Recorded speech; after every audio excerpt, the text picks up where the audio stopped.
That's final? She blinked. No objection. Just one question after being fired the day before retirement. You just didn't want to pay the $2.1 million pension? She smiled and looked at her watch. Well, then it begins. She smoothed the front of her navy blazer as she stepped inside, expecting a quiet send-off or maybe a handshake from the board. After all, tomorrow was supposed to be her final day after 29 years. She'd even brought cupcakes for the IT staff. Retirement was just one sunrise away, but waiting inside was Colt Merriman, the 36-year-old CEO with a Silicon Valley smile and a paper in his hand. He didn't offer her a seat. He didn't even say good morning, just held out the letter and said, "This is effective immediately. Your role has been dissolved due to strategic restructuring." Vera's hand hovered before she took the letter, glancing over it once. Her name, her title, her termination date, today. She blinked. No protest, no raised voice, just a single question, quiet and steady. That's final? Colt nodded, avoiding her eyes. "We appreciate your service, Vera." "No. You don't." She thought. "You just didn't want to pay the $2,100,000 pension I earned." Colt was all numbers, all image, new logos, fast hires, a marketing campaign about agility. He never once asked how the bank's infrastructure ran, never cared to learn that Vera was the one who had built the system that processed nearly $19 billion daily. Vera looked at the letter one more time, then tucked it into her leather folder. Her breath caught in her throat, but she didn't let it show. She simply walked to the exit at the door. She paused. Her badge hovered near the scanner. Beep. The light blinked green for the last time. She didn't look back. No dramatic exit. No final words. Just the quiet of fluorescent lights and the soft click of her shoes down the hallway she'd walked for nearly 3 decades and somewhere in the codebase of the system she architected. Something silent began to shift. The morning after her termination, Vera Linnell sat alone at her kitchen table, stirring her coffee long after it had gone cold. Sunlight filtered through the window, casting soft shadows across her notebook, leather-bound, worn at the edges, pages filled with the original sketches of a system that now powered one of the largest financial institutions in the country. It had no official name back then, just blocks, roots, security shells, and the handwritten notes of someone who'd stayed late long after everyone else had left. She had built it from the ground up. The infrastructure, the fail-safes, the encrypted core, all of it was hers. Not legally, perhaps, but spiritually, functionally. The system didn't just run because she coded it. It ran because it trusted her. She remembered the moment that trust was tested, 15 years ago. Vera uncovered anomalies buried deep in the transaction logs, quiet signals that pointed to internal money laundering, when she brought her findings to the executive board. They thanked her and then promptly buried the issue. Within a week, she found herself uninvited to strategy meetings, reassigned from oversight roles, and branded as difficult to work with. That was the first time she realized they wanted her to build, not to question, but she never stopped questioning.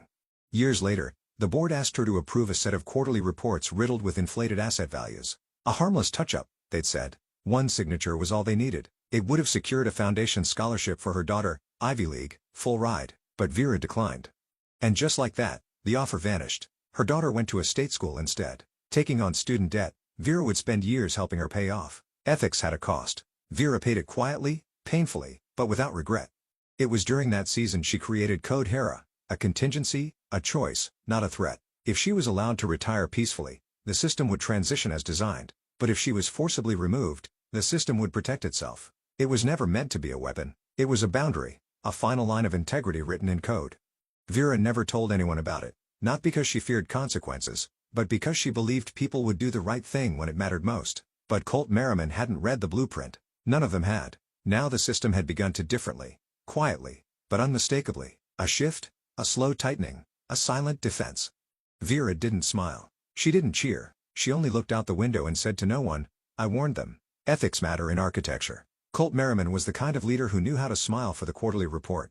36, clean jawline, designer cufflinks, raised on a cocktail of investor pitches and TED Talks. The press loved him. Visionary, agile, disruptor.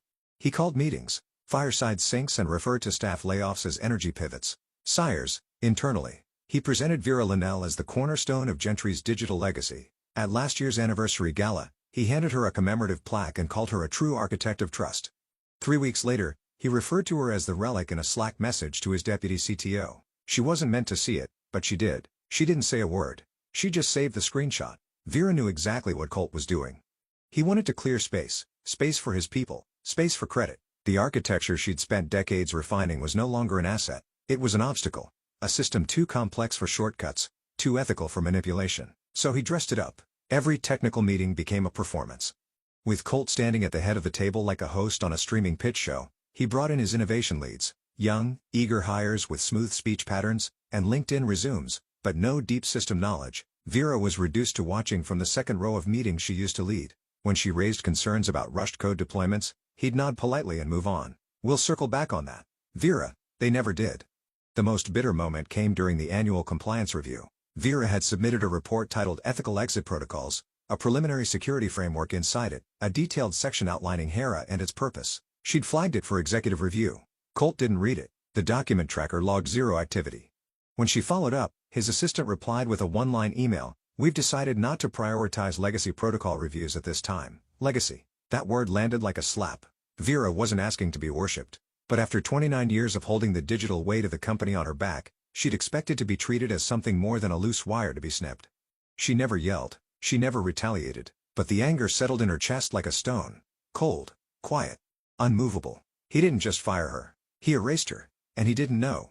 Wouldn't know until it was too late that she had left a warning inside the very system he dismissed. At 9:01 a.m., exactly 29 minutes after Vera Linnell scanned her badge and walked out of the building for the last time, the first alert appeared on the system's dashboard in Gentry Bank's Florida branch. Transaction authentication failed. Nodiev L07. Error code 8102. At first, it looked like a local network hiccup. The on-site IT tech ran diagnostics, rebooted the server rack, then tried again. The same error returned. Core validation loop not recognized. Within 5 minutes, similar pings surfaced across Miami, Tampa, and Tallahassee. ATMs flashed authorization timeout on their screens. Mobile transfers stalled mid-process. Clients started refreshing their apps. Some tried again. Others called in the central IT control room at headquarters. A junior technician flagged the issue and escalated it to Tier 2 support. By 9:12 a.m., the Tier 2 team attempted to access the root authentication system to review the real-time gateway logs. Access denied. Insufficient credentials. They tried again using the backup admin key issued by Colt's office. Still denied. Signature mismatch. The lead systems engineer, Janelle, stared at the blinking red bar. "That's not right," she muttered. "We've used this key for 3 quarters straight." Colt, just stepping into his office with a fresh coffee and a phone full of unchecked messages, was paged to the control room. "What's going on?"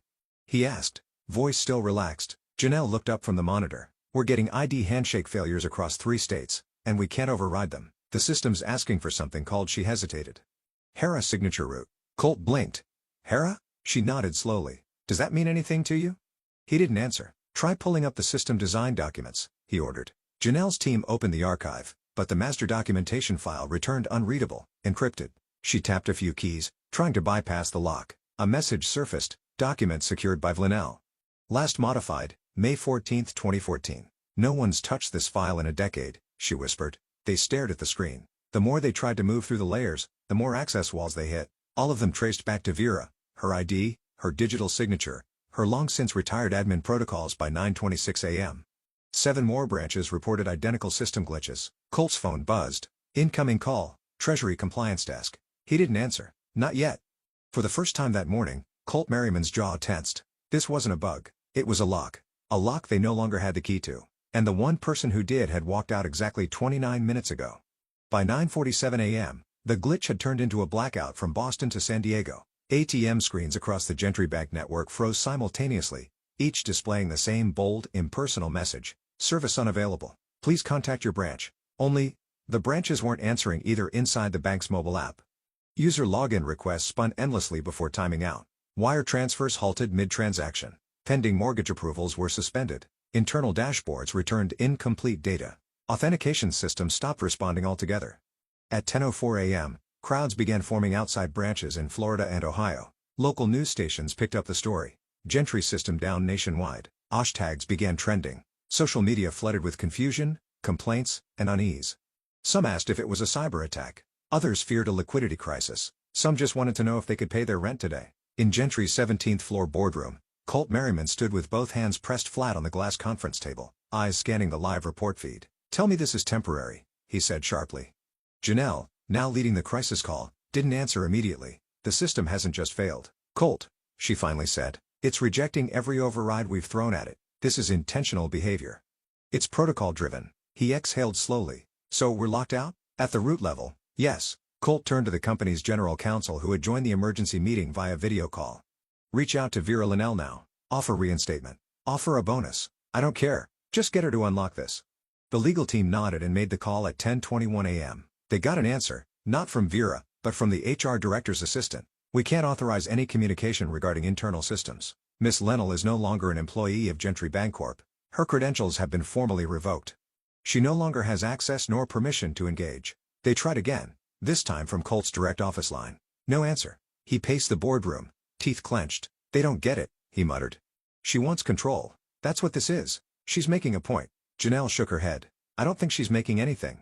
She just left, and the system did exactly what she designed it to do. Colt looked out the window, down at the street below where camera crews were arriving outside the corporate tower. The system was offline. But the bank? The bank was very much online, under the spotlight, under fire, and underprepared. And the one woman who could stop the unraveling, they had let her go just 49 minutes ago by 11:05 a.m. The boardroom no longer echoed with commands. It buzzed with anxiety. Half-finished coffees went cold. Collars were loosened, and Colt Merriman had finally stopped pacing. He stood still, silent, staring at the contract draft just printed on the table in front of him. Reinstatement, retroactive employment, immediate compensation package, double her original retirement amount. If we offer this to Vera now, she signs, we bring her back on paper, Colt said, forcing calm into his voice. Once she's technically re-employed, she can override the lock. No one disagreed. Everyone wanted to believe it was that simple. One mistake, one fix, a price to pay, but still salvageable. The bank's legal team expedited the process. The contract was updated, reviewed, notarized, and sent out via secure email with a couriered physical copy as backup by 11:31 a.m. Vera received it. She was sitting in her living room, barefoot, with a cup of peppermint tea in hand. The world outside her window was loud, stock tickers crashing, phone lines vibrating, news headlines screaming. But inside, everything was quiet. She opened the file, skimmed the language, and read every line twice. Her name was there. So was her title, her compensation, her welcome back. It even carried Colt's digital signature. Then came the knock. The courier with the same contract and hard copy, hand-delivered. She thanked him softly, then called the number listed on the final page. Colt answered himself. Vera, thank you for calling. Look, we understand things weren't handled well this morning, but this contract restores everything. Just sign it. We'll set the override. We'll make this right. Vera was quiet for a long moment, then she said it. I can't sign this. What? Why not? Because it's invalid. What are you talking about? It's legal. It's signed. It's not about legality, Colt. It's about timing. HERA isn't just a lock. It's a condition. It only responds to an override initiated by an active, authorized employee at the moment of activation. She paused. I was fired at 8:32 a.m. You terminated that authorization. Colt's voice cracked. But if we bring you back, you can't bring me back to a moment that's already passed. He didn't respond. I warned you, she said quietly, in the white paper, in the protocol notes, but no one read them. Vera hung up. She didn't slam the phone. She didn't cry. She just sat back in her chair, closed her eyes, and whispered, this isn't revenge. It's architecture, and miles away, in a glass tower with blinking screens and desperate faces, Colt Merriman finally realized what no dollar figure could undo. They had lost the key when they let go of the hands that built the lock. By 12:18 p.m. it was no longer a disruption. It was a full-blown collapse. Over 84% of Gentry Bank's front-end digital services were offline. Teller interfaces showed looping authentication errors. ATM networks remained frozen. Internal operations had slowed to a crawl as staff attempted to process transactions manually, something many hadn't done in years. And then came the first market tremor. At 12:23 p.m., Gentry Bancorp stock dipped below the $100 line for the first time in over 8 years. It didn't stop. Within 15 minutes, the stock was down 18.4%, triggering an emergency halt on the trading floor. Colt Merriman was in his office when the CFO walked in pale-faced and whispering, we've lost over $3.2 billion in market cap in under an hour. Colt barely heard him. He was staring at a digital display, watching the red arrows drop beside the bank's name. Below the screen, a small line of text blinked over and over. Core control override. Request denied. Architect verification failed. Every attempt to reverse HERA had been rejected. They had tried cloned access keys, biometric forgeries, even an emergency override script Vera had authored herself 5 years ago, but none of it worked. HERA was live, untouchable, because even Vera could no longer override it. She doesn't have employee status, Janelle reminded Colt flatly. Her digital clearance was revoked at 8:32 a.m. HERA doesn't recognize her anymore. It's a closed door. Then break it down, Colt snapped. Janelle looked exhausted. We can't. The root of the system runs on Vera's original logic layer, and we can't see half the architecture without her private keys. Then rebuild it, he barked. From scratch. Silence. A younger engineer, Devin, shifted nervously and cleared his throat. We've been running that scenario to recreate her system from the ground up. Clean code, New verification layers, secure testing environments, we're looking at 6 to 8 months minimum, and that's conservatively. Colt froze. How much? Ballpark, 400 to 500 millions. No one moved. Then at 12:01 p.m., a private call was placed to the chairman of the board. By 1:04 p.m., Colt was summoned to a secure boardroom on the top floor. 7 of 9 directors were already present. Faces drawn. Voices clipped. The head of the audit committee opened the conversation without pleasantries. Mr. Merriman, this board is initiating a formal inquiry into executive negligence, reckless termination of critical personnel, and resulting financial damage to shareholders until further notice. Your decision-making powers are suspended. Colt opened his mouth, but nothing came out. No defense. No spin. No strategy. Just the cold thud of consequence because the truth was undeniable now. This wasn't a system glitch. This was the collapse of a structure with no architect left to guide it. And the irony cut deeper than any headline ever would. They had fired the one person who knew how the foundation worked. Now they were watching it crumble from the top down at 2:05 p.m., while media headlines screamed about stock plunges and banking collapse. Vera Linnell quietly logged into a private email account she hadn't used in years. The address was clean, encrypted, and linked to no employer. She opened a blank message. Subject line, public clarification from Vera Linnell, Gentry System Events. She wrote with no anger, no bitterness, only clarity. To all concerned parties and system stakeholders, I would like to state, for the record, that I have not tampered with, sabotaged, or otherwise interfered with Gentry Bancorp's systems since my termination earlier today. The protocol currently running is one I authored over a decade ago, a passive contingency titled HERA, embedded solely to protect the integrity of the bank's digital infrastructure. Its only trigger is the unethical removal of its original architect prior to a confirmed retirement transition. Once triggered, it secures the system from unauthorized succession. It is not an attack. It is not malware. It is, quite literally, the system choosing not to trust those who violated the ethical contract it was built upon. I do not wish harm to the institution. I only withdrew the one thing I truly owned, my trust. She paused, then attached a single document, a PDF copy of an email dated June 17, 2015, addressed to Gentry's former board. If we ever reach a point where our systems outpace our ethics, I will have failed in my duty as an architect. I have written a safeguard, not for myself, but for the integrity of the structure. Should this board ever choose speed over stewardship, you will not need to worry about retaliation. The system will simply stop listening. Vera hit send. By 2:16 p.m., the statement had reached 3 internal mailing lists at Gentry and leaked to a prominent cybersecurity forum. By 2:37 p.m., it had been picked up by financial tech blogs, then tweeted by 2 former Gentry engineers with the caption, "She warned them." They left. The system remembered. Younger developers began posting Vera's quote across threads and feeds. I only withdrew the one thing I truly owned, my trust. It spread fast, not as a scandal, but as a quiet kind of anthem. Some called her a whistleblower, others, a systems prophet, but Vera didn't respond to interviews. She didn't appear on camera. She simply closed the laptop, stepped outside onto her back porch, and watched the sky change color. Inside her home, the world buzzed with speculation. Stock analysts, former colleagues, digital rights advocates, all weighing in. But Vera wasn't chasing justice anymore. She had built it into the blueprint. They had ignored the warning, fired the architect, and triggered the defense she designed not out of vengeance, but out of principle. Now, the system was doing what she had always done. Standing silently, holding the line, waiting for the right people to return. By 3:42 p.m., Gentry Bancorp was no longer experiencing a systems outage. It was facing a crisis of trust, and trust is harder to reboot than code. Customers had waited in lines for hours, watched helplessly as digital transfers failed, and grown anxious as local news reports confirmed the issue was not due to external attack, but an internal safeguard malfunction. That phrasing, internal safeguard, ignited something. By 4:00 p.m., social media sentiment had shifted. What had begun as anger toward a glitchy bank was turning into doubt in its leadership. And when Vera Linnell's quiet statement began circulating among consumer advocacy circles, the shift became an exodus. If their own architect didn't trust them, one viral post read, "Why should we?" At 4:25 p.m., Gentry's competitor, Apex Federal, launched a customer onboarding campaign titled Stability You Can See, Systems You Can Trust. By 5:04 p.m., 42% of Gentry's premier clients had initiated account closures or asset transfers. Inside the tower, silence reigned in the executive suite. Colt Merriman was no longer at the head of the table. At 4:37 p.m., the board of directors voted to suspend him indefinitely, pending a full investigation into gross mismanagement and failure to disclose operational vulnerabilities. He left without speaking, just one final glance at the monitors, each flashing some variation of access denied. But the most devastating revelation came not from a tech audit.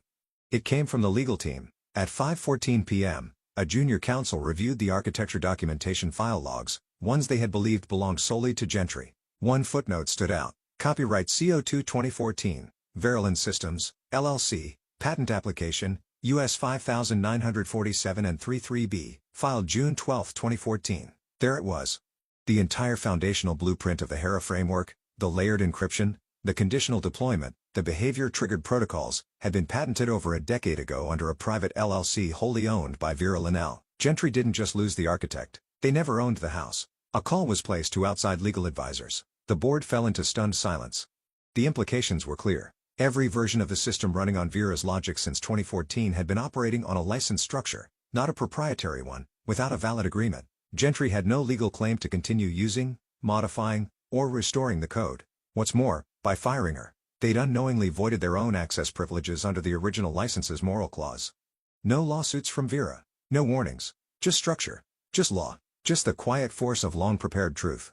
The collapse wasn't loud. It wasn't explosive. It was the kind that spread slowly from the inside, like cracks in glass, invisible at first until the pressure finally breaks it clean apart. And the one name whispered in every hallway, every Slack thread, every late afternoon emergency call, Vera Linnell, the woman they called a relic, had built something timeless by the time Gentry Bancorp's story hit the Sunday headlines. Vera Linnell was already in her garden, trimming the lavender with steady hands.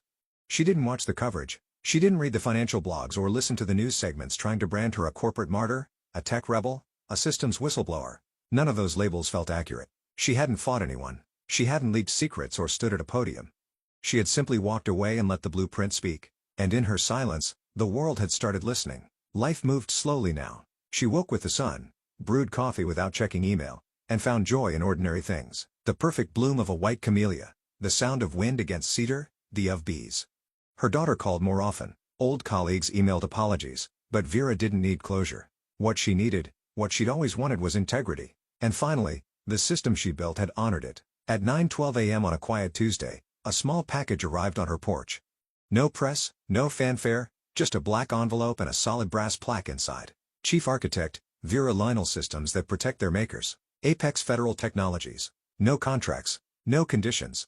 Just a message on the back in simple font. We don't need you to save us. We just want to build what you once believed was possible. She held the plaque for a long moment, not smiling, not weeping, just still. There was no satisfaction in watching Gentry fall, no sense of revenge in their public humiliation, their board resignations, their settlement talks.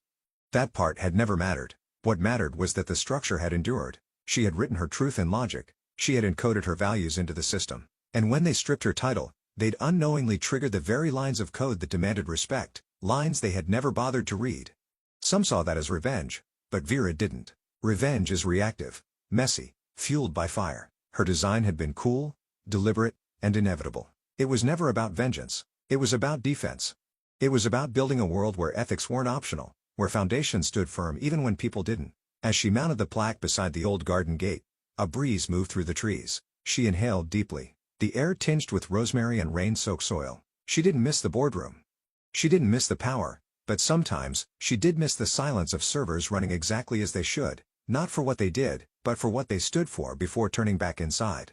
Vera glanced at the brass plate once more and whispered, "I didn't design it to punish them. I designed it to protect the system from people like them." And with that, she walked inside, not to rebuild the past, but to quietly design whatever came next. In a world where quiet strength often goes unnoticed, Vera Linnell's story reminds us that true power doesn't shout. It's built into the foundation. She didn't seek revenge. She stood for principle, and the system she created spoke for her. If her calm resilience and unwavering integrity moved you, don't let this story end here.